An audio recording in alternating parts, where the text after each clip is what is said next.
Okay. Jeffrey, Yo. I think we're going, man. I can't believe it actually worked. All I'm right. trying Yep. to I'm trying to figure this stuff out without AP tonight.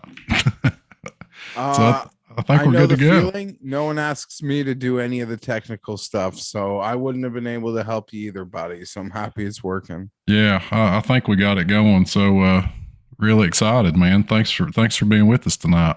Happy to throw down major championship week. I always enjoy chatting all things golf, so eager to do it. Like I come into these things like, oh, I'm tired, gotta do it. And then we get into talking golf for 2 minutes and I just, go like to go off like a firecracker. So happy to throw down.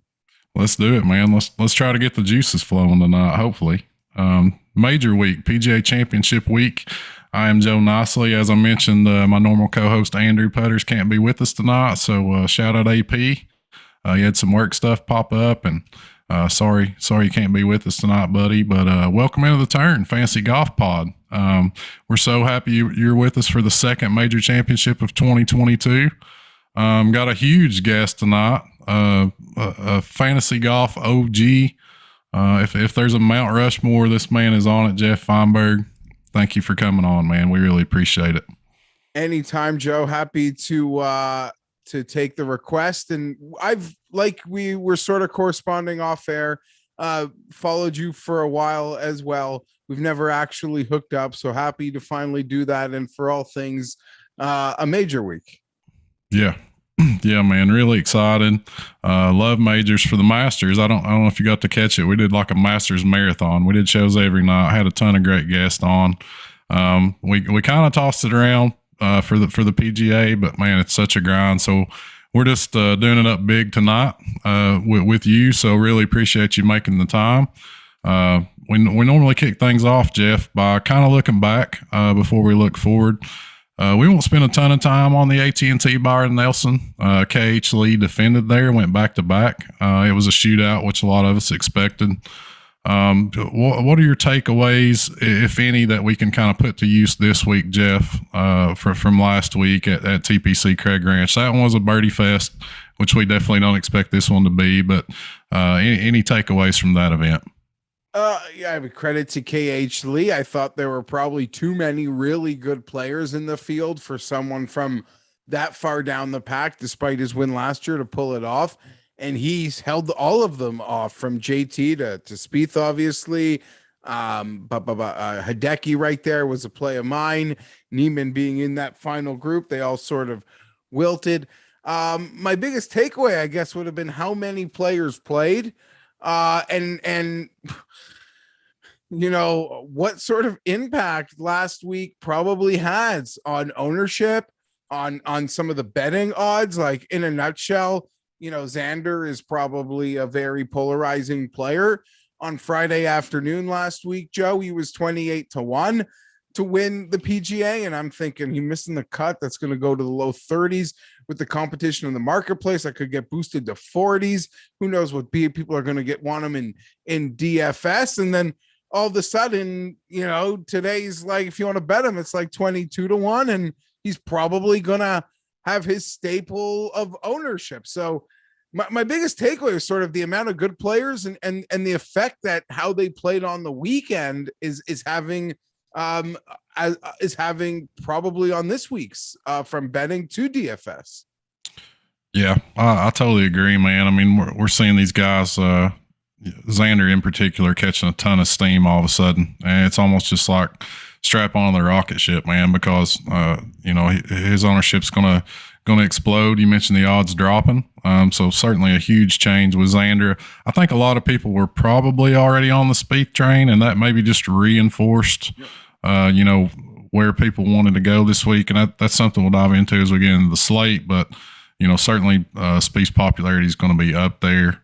Scotty Scheffler, I thought looked like Scotty Scheffler, kind of, what we expected, what we wanted to see from him. You mentioned Hideki, another player that looked really sharp, but we won't linger on the Byron Nelson because we do have such huge things ahead.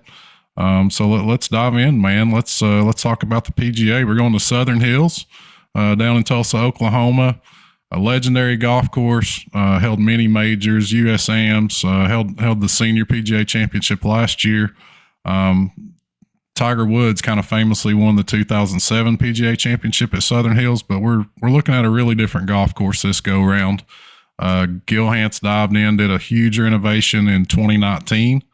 From what I can find, really opened up the fairways, removed a lot of the trees lining the fairways there.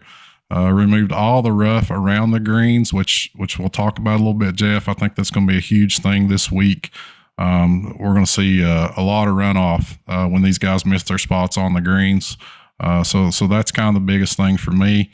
Par 70, only 2 par 5s this week, stretching out over 7,500 yards. But by all accounts, this is an excellent golf course. Hance did a really nice job with the redesign. So you got any thoughts on Southern Hills and what are you kind of looking for this week? No, I'm not, other than sort of watching, flyover videos and the old Golf Channel replays of Tiger winning and some of the other great content that's out there. I'm not really one to do, an extensive deep dive on the course. I love the consistent selection of PGA Championship courses. The one thing that keeps coming into my mind, though, is the stat that I saw. 5 of the last 7 tour stops at Southern Hills, the winner led after 18 holes. 7 of 7, the winners led after 36 holes. So that's just a really interesting dynamic that it's might be as hard as they say, and it's real hard to make a run or find yourself there if you don't get off to a hot start. But yeah, I'm here for it. I've sort of got lineups and bets that go for all different directions, Joe. I'm prepared for it to be that slog chip fest. I'm prepared for it to just be very friendly to the Bombers, and I'm prepared to bet guys that can't and roster guys that can't chip at all, to be perfectly honest. Yeah, I mean, we'll just cover all the bases, Geoff. That's how you know you got some outs, man. We'll hit on all of it here. Normally I think traditionally when we've seen events at Southern Hills, it's been extremely hot. The heat's been a big factor. I don't think that's going to be a big factor this week from what I'm seeing, but I think the wind could be. So that's something we can talk about as we kind of start digging through this slate.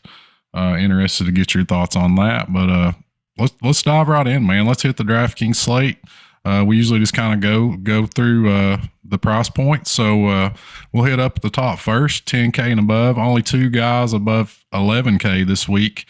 Can't argue with either one of them. Scotty Scheffler at 11.4, Jon Rahm at 11.2.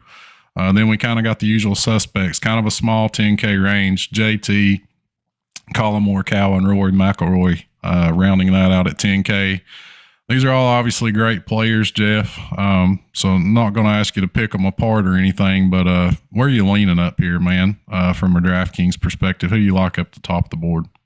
So my DraftKings lineup seem to have, from at least this part of the board, Rahm and Thomas are the player pool that I am rolling with. Thomas, I've actually made an outright bet on to win this week. Rahm, I'm kind of taking a stand on hopefully getting some maybe. It's crazy to think that he could be like under the radar and forgotten. I don't mean it like that. That's impossible. But I do believe there could be an opportunity with Jon Rahm in DFS that might not normally exist. As we sit here now on a Tuesday, I feel that way. Yeah, sure. I think I agree with you. I think Rahm's going to go a little bit overlooked because you can drop down and save some salary, with just a ton of quality players.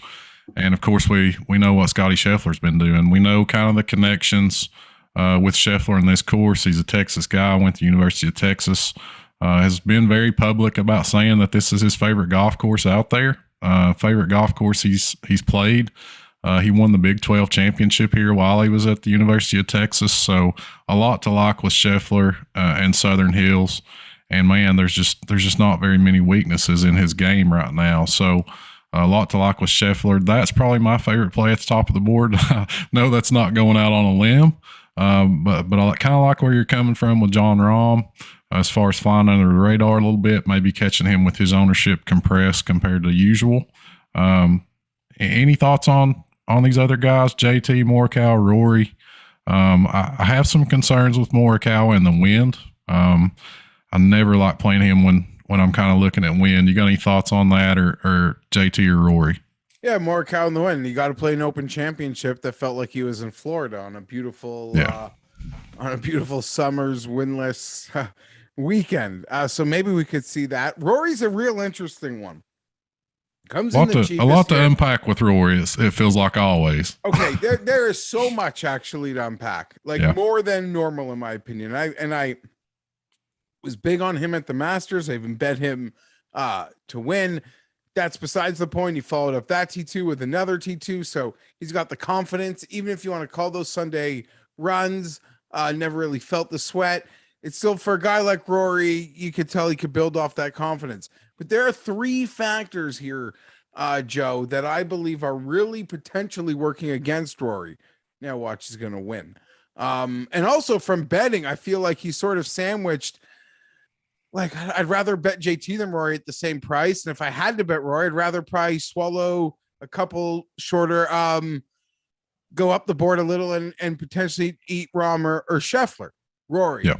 I don't think he's ever won a tournament, let alone a major, where the winning score has been under 10 to 1, 10 under. I could be speaking out of turn here, but I feel like that is something very real with Rory. Now, the reason that's probably not the case, though, Joe, is because when we play really hard courses and Rory has his ceiling, he wins at like minus 14 under. Yeah. Like, he makes it feel like it's a course that he's on a different one, vintage Rory. Two, I mentioned that stuff about the pack and the guys that get off to the starts and they're able to hold them and win. Rory is horrible on Thursdays at majors. He's great Friday through Sunday. His Thursday scoring to par through Friday through Sunday is astonishing. And I was lucky enough to speak with Justin Ray before the Masters, and he had all those numbers. I don't want to misspeak them, but it was quite astonishing. Three, he's playing with Tiger Woods.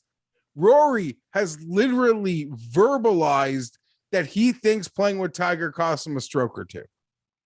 Like, some guys might say they like it. Other guys might say nothing. Some people have the gall to publicly put in the orifice that they don't like it. And he has done that. And the PGA of America gave him that draw.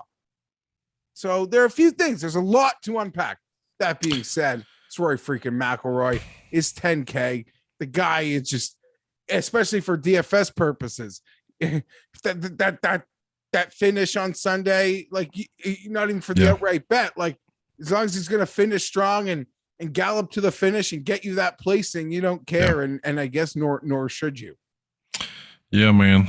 All great points. Excellent points. I wasn't on Rory at the Masters, but that final round, man, it just kind of reminds you that he's got that other gear that not a lot of other guys have. Nope. And if this course does play tough, maybe we're talking about a handful of guys that can really go out there and shoot a number. So he's very interesting. I think JT's another one of those guys. Just turned 29 years old here recently. JT did, and he's stuck on one major, man. And it really feels like he's played below his talent level in majors as of late. And I don't remember a time recently that he's had a good Sunday. Seems like it's just been terrible Sundays. At least mediocre Sundays, if not terrible. So any thoughts on JT before we move down the board? All I could say is I've bet him to win. Yeah. So that, should say what I feel. And I often put out, like, of all the guys we consider like super, super elites, he is probably my like personal least favorite. That's irrelevant. Sometimes I don't like pulling the trigger on betting him. I bet him so hyper rarely. I can't even remember when I've done it before, because I don't like betting a guy under 20 to 1 and needing putt luck. Yep. I don't, but the season, the stats, the key stats, the approach, the around the green, it all sort of works perfectly. That his ability can puts him in such a finite class and for major championships, even though we can get proven wrong. Phil won the sucker last year. I like to bet my units on big boys, and that's what I did. Yeah. I mean, everything's off the charts with him, and consistently is, which I guess is what makes it so frustrating that he's not winning more. But yeah, man, I love JT. You have to love his talent, his ability on this layout. Let's get in the 9Ks, Geoff. A really interesting range, man. We could probably spend a ton of time here as well. Victor Hovland, Oklahoma State guy, Cam Smith, Players Champion, Jordan Spieth, who a lot of people are going to be circling this week. DJ kind of maybe coming in low under the radar. You mentioned Xander, drawing a lot of steam after his weekend at the Byron Nelson, Hideki as well. And then Cantlay and Brooks. Talk to me about this range. Seems like there's a lot to unpack with these guys. A lot of directions we could go.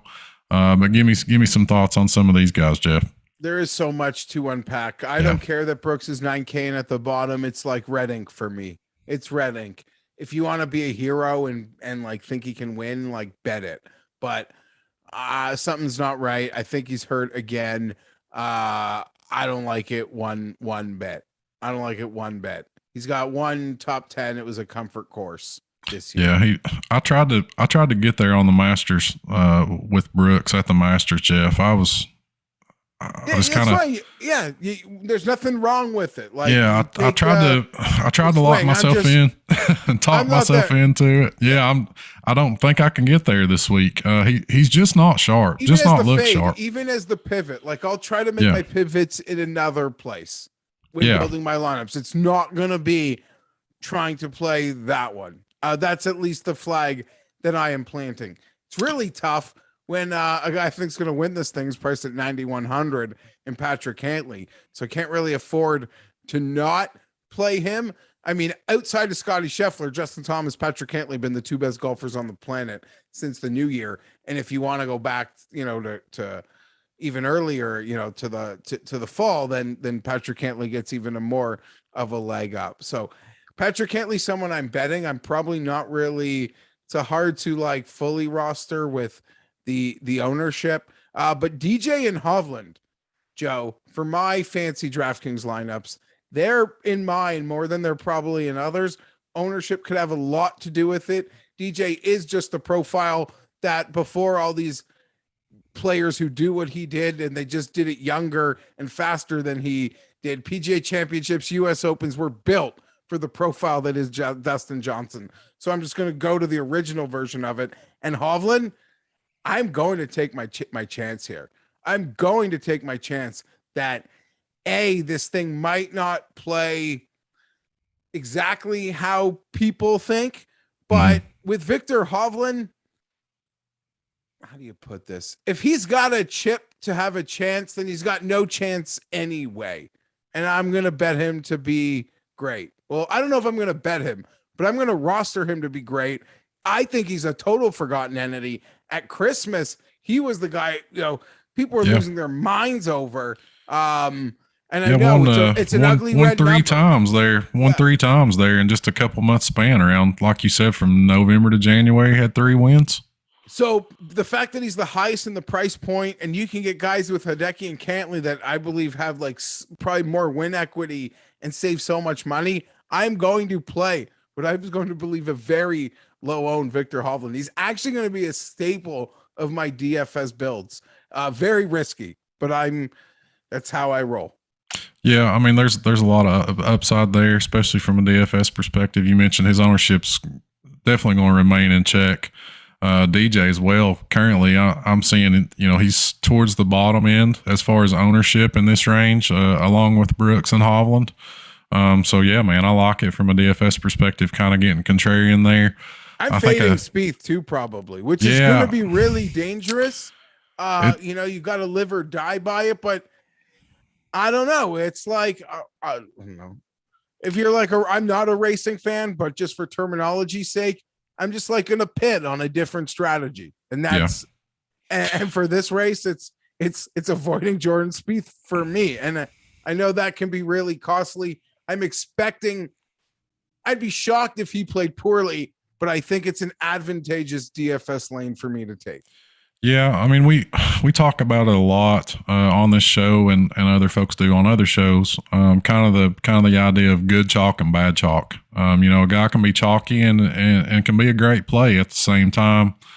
And that's kind of where I come down with Spieth this week. I think he will play well. I think he is a great option on this board. But you are going to have that ownership with him, and I think if he plays well. Finishes T9 or whatever, he's not going to kill you on a fade. But if he comes out and wins the thing, you don't have him. That can be disaster. But I like Jordan this week. Kind of wish he didn't play so well last week. So maybe the ownership wouldn't be this nuts, but it's up there 20+% is what I'm seeing. Maybe one of my favorite plays on the board, Geoff, and maybe my favorite K in the 9K range. A guy kind of feels been out of sight, out of mind a little bit. We talked about kind of zooming out and taking the 30,000-foot view with Vic Hovland, taking the long view with Patrick Cantlay and what they've done. What about Cam Smith? This is a guy that won the Players, won the Century Tournament of Champions. People are playing possum. I don't mean to cut you off. So? I think people are playing possum with this one. Okay. I really do. It feels quiet, but it just it's too good. It's much of the same things that you ask of Spieth. And the wider fairways here don't make you of concerned for him. It can sort of allow him to have those opportunities in the fairway. He's acknowledged that these PGA championships haven't really worked out for him, but this setup, for many of the same reasons we're liking Spieth, I think works for Cam Smith. Again, I get it does feel quiet. I agree with that sentiment. I think that's going to be one on Thursday morning where it's people tried to not talk about it. They still rostered it. And I don't mind it one bit. Yeah, I'm there. I've made one bet this week, and that was Cam Smith. Makes total sense. He was at 25-1 on DK. You could get a little odds boost over there. So I got him at 28, and I feel great with it, man. And that's kind of why I went directly from Spieth to Smith. Just like you said, I think there are a lot of parallels between those guys. And if everybody's on the Smith wagon, I'm happy to pivot to Cam Smith right there at $100 more this week. And what are you going to do with Cantlay? Because I do believe that you'd be in my top 3 of picks to win this week if you put sort of odds aside, and DraftKings decided to make an egregious pricing. Yeah. We speak good chalk, bad chalk. Maybe this is bad chalk. He doesn't have a great major track record. I would, as someone that's bet him to win, he's not showing up in a lot of my lineups, but every time I fiddle with one, I seem to put him in it. I think I like your bet better than rostering him because of that ownership. As you mentioned, I think it might be bad chalk just because I really like Patrick Cantlay. Love him as a player. I've liked him for years, but that major track record, man, is just, it stumps me. It really does, because his skill set is kind of built for major championships. He's one of those guys I always kind of draw lines between him and Xander. I think they're real similar players. He's one of those guys that's really good at everything, maybe not great at anything, but really, really good at everything. So he's the type of guy that should be performing well in majors, and I'm just not sure why he hasn't yet. So that's my only concern with Cantlay this week. And he's got, he's the Memorial stuff. He has great performances at some of the more difficult places on tour, but I'm real curious to see how high him and Hideki do come in. And I wouldn't be surprised to see a lot of people that just start in this range and maybe try to fade that entire 10K and above. Yeah, it's a really juicy range, man. Some real heavy hitters. I mean, guys that are capable of winning this golf tournament in this range. So, yeah, I wouldn't argue with anybody that just wanted to start in the 9K range this week. Really, really strong. What are your thoughts on the 8s, Geoff? A lot of guys here that I like. Some big question marks as well. We got Willie Z and Sam Burns, two guys that were extremely popular this last week, coming off missed cuts. So how will that affect them this week? Shane Lowery, who I'll just kind of go ahead and throw out there, one of my favorite plays on the board. Love where his game is at the moment. We got Berger, another kind of player in that Cantley mold that's underperformed in major championships. Neiman's a young guy that's shown us a lot this year, trying to find his way in majors. There may be a Bryson sighting. Who knows? Tiger will be teeing it up this week, we know. Terrell Hatton, Max Homa, recent winner at the Wells Fargo, and then Corey Connors, who's just been kind of a major championship staple as of late, just knocking out very strong finishes coming in at 8K there with Louis. Another interesting range, Geoff. Give me your thoughts on these guys, man. So I do really like Louis and Connors sitting at the very bottom of the range in many ways. Not to say forgotten, but they do everything I sort of need in a rostered fantasy player, and trying to sort of get the absolute most out of this range. It's a real tough one because all those five guys, like, I really do like all of them. I could see all of them. We're all sort of in guys I was circling for top five or win in Burns, Willie, Lowery, Berger, Neiman. Like, I really like Berger, but I'm so bullish on Neiman that it's kind of prevented my ability to roster as much Berger as I want. Neiman's got all the shots. He's long, he's straight. The around the green game is statistically maybe better than real life, but I do trust him. So it's Berger and Neiman, and just trying to come down a little bit from Willie and Burns. Willie, who I am high on, got a Bet365 boost on for the week because I'll just keep donating to that boat. And obviously at the very bottom, Finau and Connors and Louis are the ones for me. Okay. Give me your Tiger take, man. I got to get it. Thoughts on Mr. Woods this week. I don't like invest it. Like, I don't want to cheer against anything. I don't, just seems like it's a fade. It's a fade, yep. But I'll cheer for it. I want to see him play well. I do in many ways want to see him make the cut. In a perfect world for me, Geoff, the golf fan, like, forgetting the Disney scenario of him contending, like, that's just, we're not playing in that sort of region. Although Phil won last year, feels like we're in a Truman Show. Maybe the Ed Harris will pick Tiger. I hope he makes the cut, like, on the number, as one of the first guys out, and we get full Tiger early coverage. And then by the time the leaders are gone, he's not a part of anything, and he can finish 59th. Like, that's, and make for TV for Jeffrey in the mornings. Like, that's Jeffrey's hope for Tiger, I guess, this week. Yeah, and honestly, probably a pretty reasonable expectation, I think. I wouldn't be surprised to kind of see a Masters-like trajectory, maybe see him play well early, and then kind of run out of gas as the weekend goes along. But yeah, man, I'm always pulling for Tiger, so that's my thoughts on that. I got a full disclosure, Joe. DraftKings has put a Tommy Fleetwood versus Tiger head-to-head, and I am just such a Fleetwood stan. Like, that's one of the things in my head I probably would have did, but I don't want to pick on Tiger either. Right. It's like, how much money am I going to bet to, like, want to cheer against Tiger? Like, I agree he's not going to play well, but I don't want to put, like, so much on it where I want to be so invested in it because I don't believe it to that extent. And then it's like, just for a little nibble, am I going to sit here to cheer against Tiger? No, not going to do that. I mean, it's never fun to cheer against Tiger. So I feel you.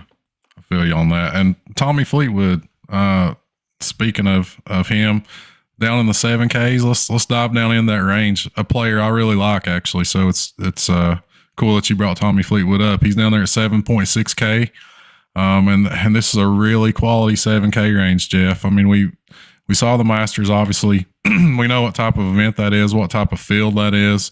extremely elite players, but an extremely small field. And with the opens, we have all the open qualifiers. So I think you can make the argument that the PGA is maybe the deepest major field that we see, and that's kind of reflected in this DraftKings salary scale. You know, we got a Matt Fitzpatrick, a Tony Finau down here. You mentioned Tommy Fleetwood, a Cameron Young, a young player that's really coming on. A lot of people are talking about this week. Taylor Gooch, kind of that hometown Oklahoma narrative with him. We've seen some very nice play out of him during the fall season and earlier this year. And then even down towards the bottom of the board, I mean, we've got these, if you want to go veteran, Justin Rose, a Patrick Reed, a Sergio, a Russell Henley's a guy that I like to play a lot in DFS. He's sitting here at 7,200 this week. So it just kind of goes on and on. Give me your thoughts on this 7K range, Geoff. Who's sticking out to you here? A lot of options. Yeah, a lot of options, and it's a busy range, especially for me, where a lot of things I'm doing, kind of start in the 9Ks and they skip the 8s and they go into the 7s. That's where I found myself, and it's the middle that probably has the most of mine in terms of Fleetwood and Adam Scott. Just Scott, just long and straight, and if we're playing for that, like, some people are saying it could be 4 under, but if we're playing to that like 6 to 8 to 9 under win, that really does, in my opinion, create the perfect situation for Scott, who's never going to battle out birdie you to death. But if it's about, playing that hole at par, that's playing a half stroke over par, that's right in Adam Scott's forte. He's going to do everything I want him to do, much like Matthew Fitzpatrick, who, there's probably been 3 or 4 times, at least 2 events this year, Joe, where that event was just like another hour, another 3 holes, Matthew Fitzpatrick would have won. Bay Hill comes to mind, Wells Fargo, maybe not, to the extent, but and he's sort of, I don't want to say he's being forgotten, but for everything people are talking about this week, it does set up perfectly for Matthew Fitzpatrick. I'm willing to play the top of the price range. Like, I could have a Tony Finau outright at 80, but Matthew Fitzpatrick at the same DFS number here will be the guy that I'm going to roster. Cameron Young, as my partner in crime, Pat Mayo's been asking a lot of people this week. Everyone loves Cameron Young. He's the talk of the talk. And as I've joked, like, for all of us that love Zalatoris, well, Cameron Young is in many ways almost the same guy, and it's the same ask. Not just a first major win, but a first win, period. And it's cheaper, or a betting perspective, it's double the number. But are we just talking about Cam Young this week, or are we actually going to roster him?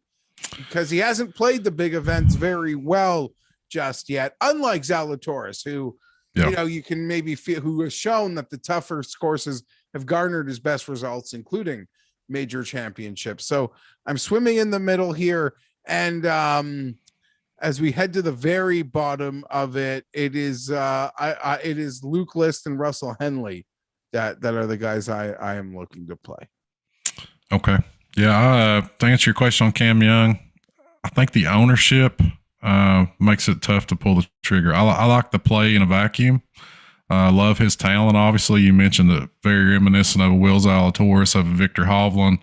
I think he's that type of talent, and the statistics bear it out. But as you also mentioned, 0 for 3 in his career and made cuts in major championships. Didn't look comfortable at the Masters, but put forth a nice effort the following week at Harbortown, which really, when you kind of break it down, you don't feel like that's a Cameron Young type of track. I think a lot of people kind of envision him as a bomber, which he's extremely long, but he's also really good around the green. An excellent iron player. Statistically, he's up near the top of this field and in a lot of categories from a ball striking perspective. So I think there's a ton to like there talent wise. But the ownership, the secret's out on him, man. So you're not getting any discounts on Cam Young this week. He's going to be extremely popular. Don't mind looking for a pivot there. Guy that I very rarely play that I, for some reason, just kind of interested in this week's Billy Horschel. He's streaky. His major championship record is not good at all. PGA championships though have been his best. I think this track suits him better than any major layout we've seen in a while. I really like the scrambling ability, and the ball striking's actually been good. Not long term, but recently. We know he's streaky, so if he's going to have a kind of a breakout moment in a major, this might be the one for me. So I'm interested in going there, which I rarely do. And then you got a couple guys that maybe talent wise aren't on the level of a Cam Young or some of the guys up at the top of the board, but guys that have popped this year, played solid golf, looked really good, and that's Sepp Straka and Tom Hoagie, two guys that I feel, shot, yeah, second shot golf course. Both have kind of proved they can handle the tougher layouts this year. Straka looked really good at the Masters, obviously won at the Honda, played well, really throughout the season, and Hoagie as well got that win at Pebble. On those small greens, played really well at the Players as well. So I think it's two guys that you can look at. Does a guy like a Mad McNeely have a breakout coming? A guy we like to play at a 3M or a Rocket Mortgage, but not a guy that we often are pulling the trigger on in major championships. Still fairly new to majors. You got any thoughts on Mav, Geoff? He seems like he's a popular player. From a DFS perspective, you got any thoughts on him this week? Yeah, I mean, I was like a few other people. I was pretty bullish on him the week previous at the Byron, both in DFS and with an outright betting. The smaller targets, the long irons, like there are a lot of things that can point to Cam having the week. It is around the green that would be the big concern there. I like where you lean with Hoagie and Straka, two guys that have just been so prolific with the irons that you like to think they can find their way out of trouble, plod along. It's gonna be hard to plod along this place, but avoid the silliness that will prevent them from making the weekend. A guy that I should have brought up instantly when we mentioned this range, but he is at the very bottom. And I prepared for the ownership, Joe. I'm going to eat a lot of Alex Noren. Oh, man, I knew you were going to say I was about to bring him up. You stole my thunder on that one. Yeah, no, I can't help myself. He ranks in the top 30 in the field in approach and putting and bogey avoidance and 3-putt avoidance and sand saves. He's made the cut in each of his last 8 starts, including the 12th last week. We know before we sort of found some doldrums. He used to be like the hard courses always brought out the best in him. Now in recent times, 10-time winner on the Euro Tour.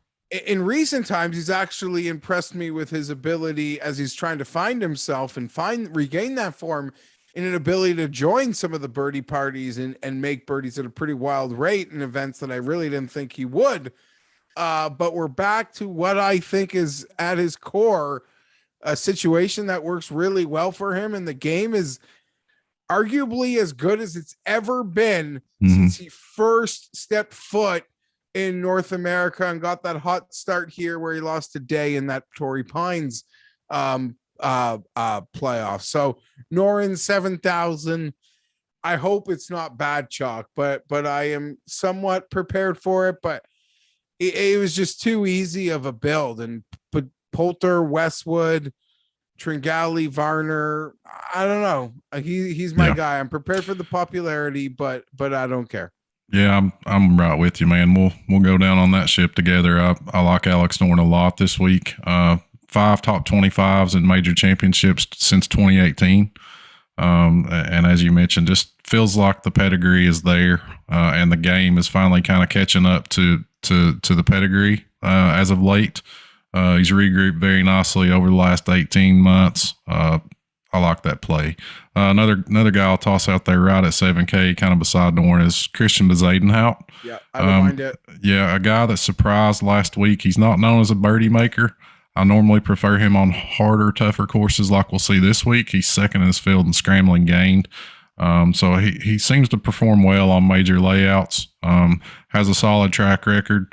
So I like Bezuidenhout there at 7K along with Noren. But yeah, I totally agree with you, Geoff.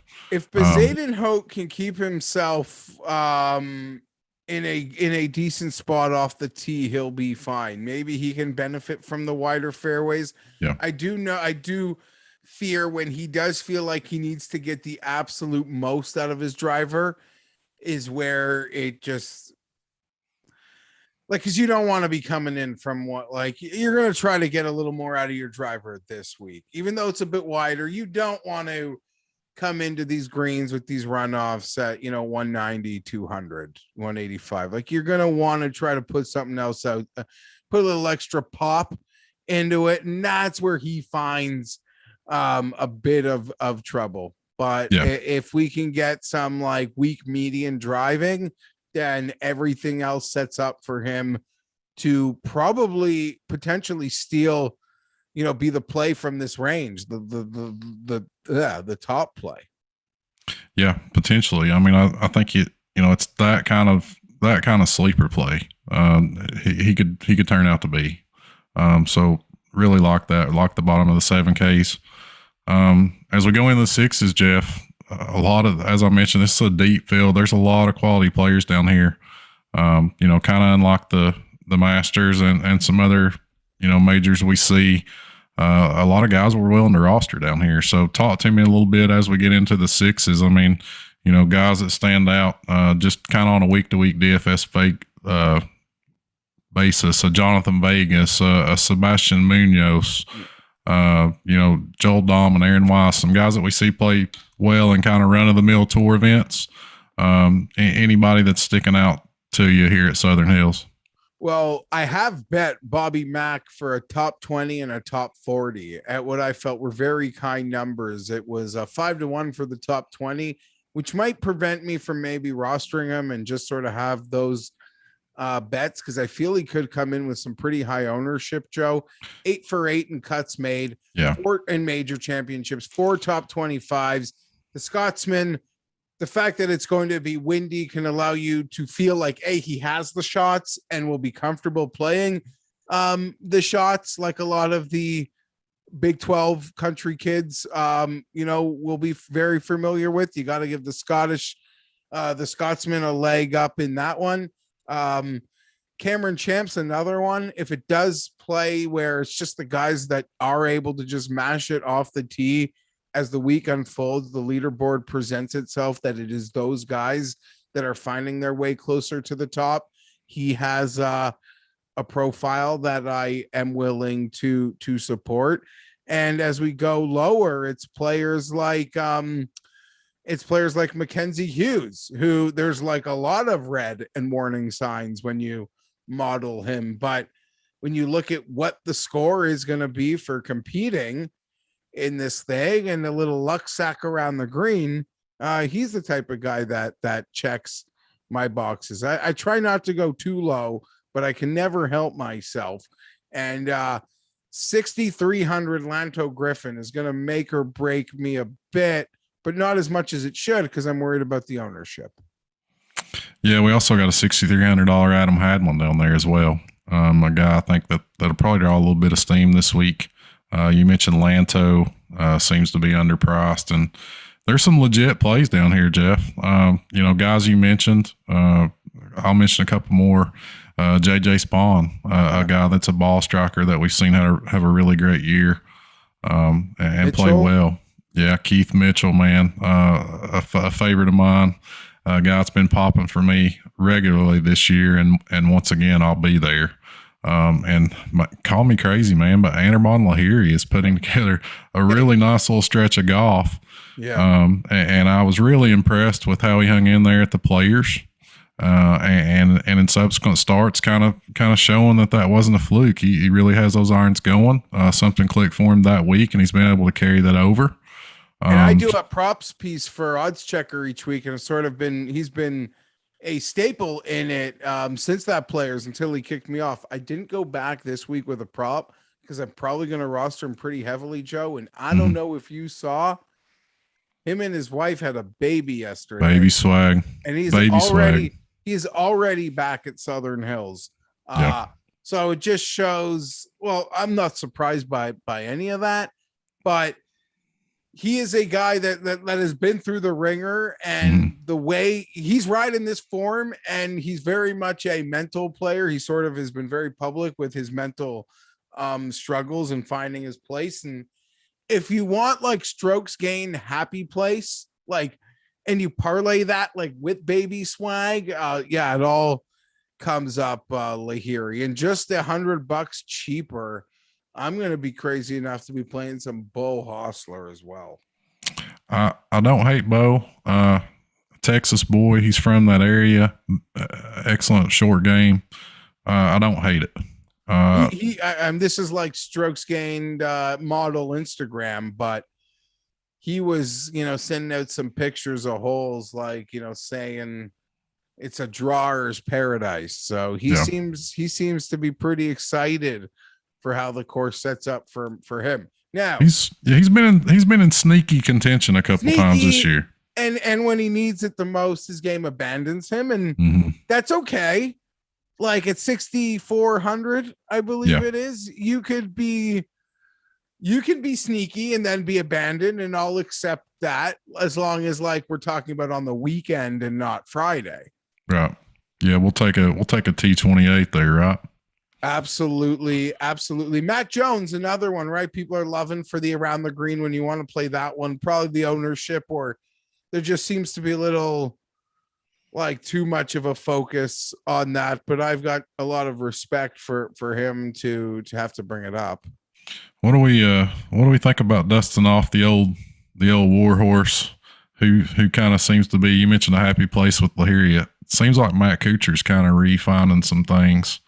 We know that he's been a major championship mainstay for years and years. Got any thoughts on Kuch?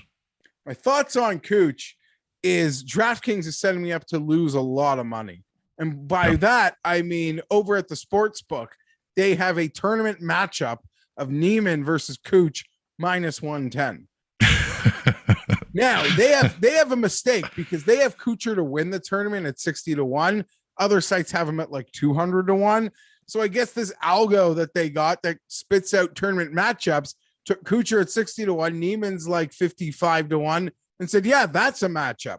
So it's so good on betting paper but it almost feels like they're just setting us up because you said Kuchar has just kind of been sneaky. Yeah. If you asked me yesterday, again, not to make like another Phil on this stupid thing joke, but like, who would be that crazy veteran to like rise from the ashes and their name is on the first page on the weekend? I think Matt Kuchar would probably be near the top of a lot of people's guesses. Now, depending on who qualifies for this, but like, yeah, Kuchar, a Padraig, in sort of a better tier of player, I could say Adam Scott, but in sort of like a real shocker. Yeah. So, I'm prepared to lose that fabulous head-to-head bet because I'm aware of all the things you sort of mentioned about Kuchar sneakily setting up quite well, but for this thing.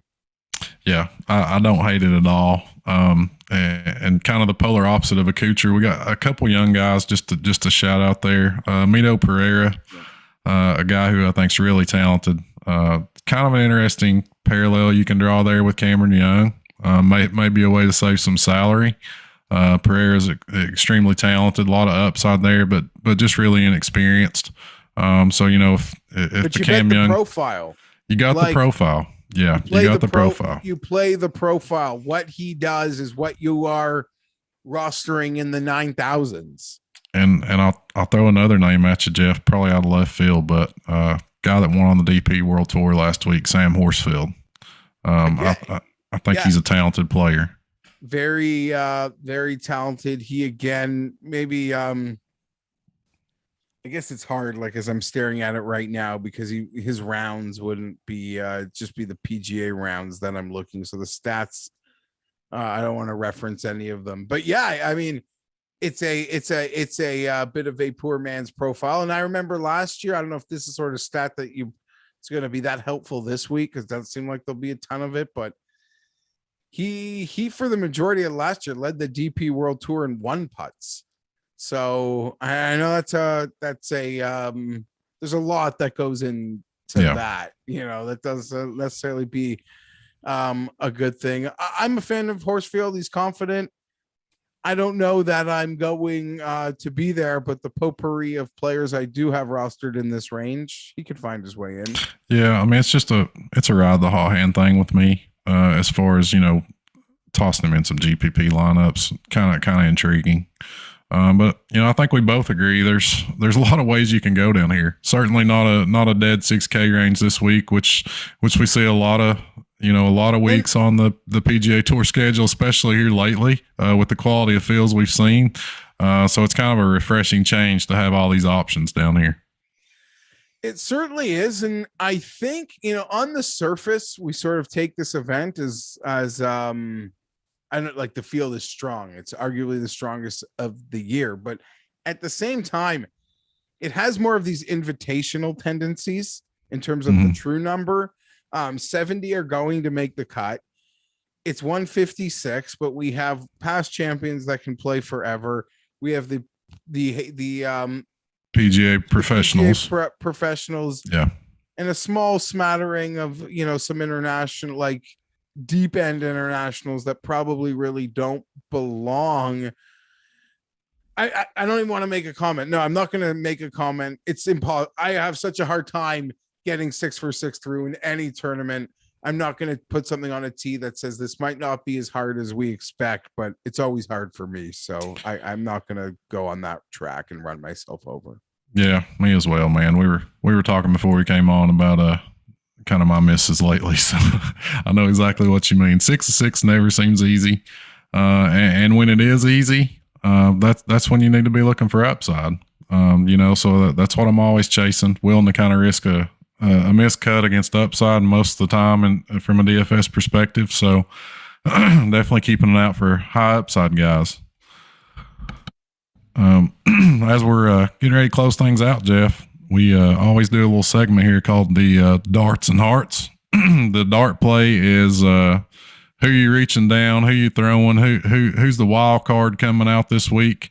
That's what I want to hear for your dart. And then for your heart play, I want you to toss the salary aside, toss the odds aside. Who does Geoff Fienberg think is just winning this thing? So give me your dart play of the week and give me your heart play of the week. The dart, like for the win, the dart comes from the heart in many ways, and it's Tommy Fleetwood. Okay. I feel like his driver is allowed the rest of his game to play to some other tiers for him. And this is a type of event that I think suits him perfectly. And if the Shinnecock vibes come through, then it's all Fleetwood. As I'm talking about Fleetwood, I probably do believe it's Noren, though, because I did mention he's probably playing the best he's played since he stepped his original footing in North America. He's top 30 in almost everything I want out of a pick this week at the moment in this field. And my heart, I think it's Patrick Cantlay. I think it's time. I think he doesn't need a test run in a major to T3. I think he's just going to win a major. I think other than Scotty Scheffler, he's been the best golfer on planet Earth.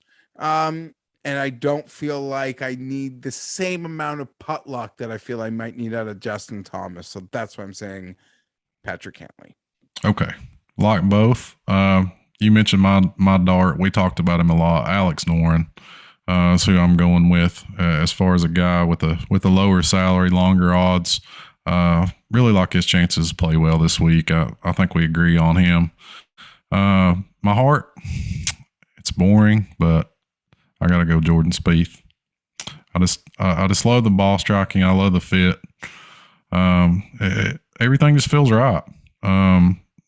Gained 25 strokes tee to green combined over his last 2 starts. That's the most of his career in any 2 back-to-back starts. Yeah. So it's not, he's not doing it on the putting. We've seen kind of the fluky Spieth, and I don't feel like that's where we are right now. No, if anything, it's the unlucky Spieth that's not getting anything to drop and is still missing a Zalatoris-esque putt. So that's the craziest part about it. It feels like he's not even getting the match. I mean, sometimes you watch him hit a chip that's bogey for everybody to 3 feet, and you're like, yeah, he's still the wizard. Or that incredible, he made an early great par save on 3 or so, an 18-footer early. But you're right, man. It doesn't feel like he's running hot. Like, but yeah, like it does not. It doesn't feel like it is. It feels earned. It feels earned right now. Yes, and you better believe it's earned. You watch him try to pull the trigger on a shot like that. If you were playing with a guy on your just Sunday morning game, you'd be like, this guy is painful. Yeah. Like, with that move, you're like, what, who am I with here that needs to do that much of emotion? Golf is really weird, man. Yeah. It's really weird what can kind of inspire confidence. And we saw Spieth struggling with kind of the motions at Augusta, but something's definitely clicked for him, man. He's looked amazing. My combo dart / heart play is Cam Smith. I think if you're looking for a place to go, a lot of similarities there with Jordan Spieth, and I know you said people are playing possum, so that's definitely possible. But I like Cameron Smith a lot this week too. AP told me his heart was Scotty Scheffler. Yeah. He said he's the king of the mountain right now. He said he's Andre the Giant. Before WrestleMania 3, he said nobody has body slammed Scotty Scheffler yet this year. So he's AP's going with Scotty Scheffler. But Geoff, I'd like to thank you so much, man, for coming on the show this week. It really means a lot to us. I'd like to thank our sponsors over at rotoballer.com. They've kind of helped us get this show up and running off the ground and allowed us to do it every week for the last couple of years. So we really appreciate their help. We encourage you to go over there and check out the content over at rotoballer.com. You can use our promo code TURN, TURN, to get 10% off when you sign up this week for the PGA Championship. Great price that'll take you through the Tour Championship. So thank you guys so much for joining us. Geoff, thanks a lot, man. Hope we get to talk again soon, buddy. Yeah, man, hit me up. Happy to do it. And good luck to everybody trying to find that Sunday hero to bank it. Yeah, for sure, man. I'm going to try to figure out how to end this thing. I've been doing this stuff for years. I still can't close a show smoothly. So AP always does this stuff. Yeah. Well, we'll just end the recording right there, man. That should end it. Thanks a lot, Geoff. I appreciate it. All the best, Joe. Anytime, hit me up. All right, brother. Thank you. Thank you.